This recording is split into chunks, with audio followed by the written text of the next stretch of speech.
Recovery shouldn't be this hard. Why? Why shouldn't it be this hard? That's a thing that people often talk about. They say, why me? Why did I have to go through OCD, first of all? Well, I always think, flip that question round. Imagine you were saying that to a kid who had cancer. He is thinking, why me? Well, the reality is, we have to ask ourselves, why not us in any circumstance? We're a human being, a collection of cells floating on a rock through outer space. We are going to get random things happen to us. It's not because we've been picked for some reason. It's because life is random and we can get diseases at any age. And it's not just because we're good or bad or did something. Otherwise, we'd never see sick kids because nobody wants children to be sick.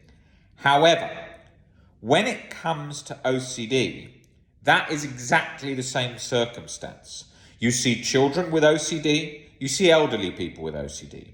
You see people's OCD starting just when they feel like their life's going to plan or they're going through a really hard time and sort of stress has led to the activation of events that has brought around the OCD situation.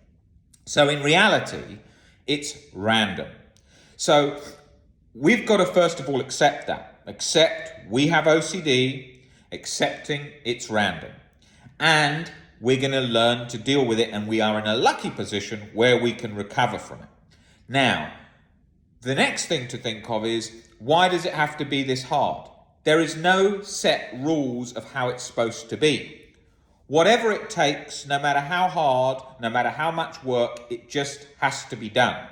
I would definitely put myself in the bottom 3-4% of people that I work with in terms of severity. A very severe case in the past.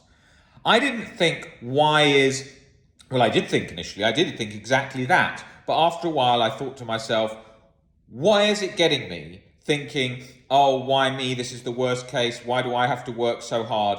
I thought to myself, I'm going to do whatever it damn takes to get better, okay? And that's the attitude that you want to be taking. You want to be taking that exact attitude. I will do whatever it damn takes to recover. No more complaining, no more venting. Time to improve our lives. Because it's a dead-end road saying, why does it have to be this hard? People often kid themselves where they think, okay, I'm just going to learn to live with uncertainty, wear anxiety like an uncomfortable coat forever, and then that should go away. Year after year, they haven't recovered. Why? Because the nervous system is a stubborn bastard, and when it's scared, it's all fired up, the brain's fired up, the nervous system's fired up, and we need to bring it down. How do we bring it down? By changing our perspectives, moving towards unconditional self, life, and other acceptance gradually. Doesn't mean you have to have everything bolted down. You can't nail down acceptance. But what you've got to do is you've got to take it one day at a time and work gradually to getting better. Because what tends to happen is people think they get into a position where they're going along and then they get stuck again. Maybe it's a setback or something like that. And they think, why is this so hard? This shouldn't be this hard. I shouldn't be getting stuck again. Yes, you should. That's the nature of the disorder. It's like saying, okay, I'm going to go to the gym. I didn't work out for a while. Oh my God, poor me. I've got out of shape again. Well, that's what happens when we don't work out.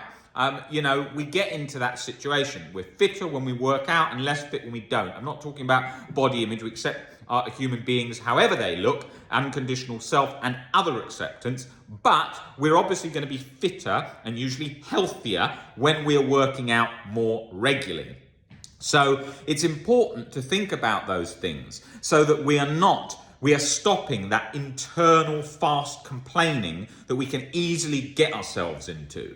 Now, today, when I think of my life and I think of how I'm doing day to day, there is no chronic anxiety or chronic guilt. That's a thing of the past. But that doesn't mean that if I started doing compulsions and getting really irrational and like following YouTube channels of very irrational podcast speakers, I could easily pick up the old ways of thinking that once got me into a real emotional mess.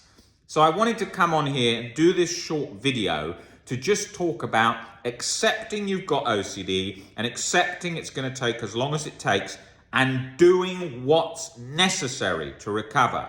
If you've been stuck for years, not making progress, no improvement, you are going to have to make change. People often have setbacks when they're coasting and they think, everything's good. I haven't had a problem for ages.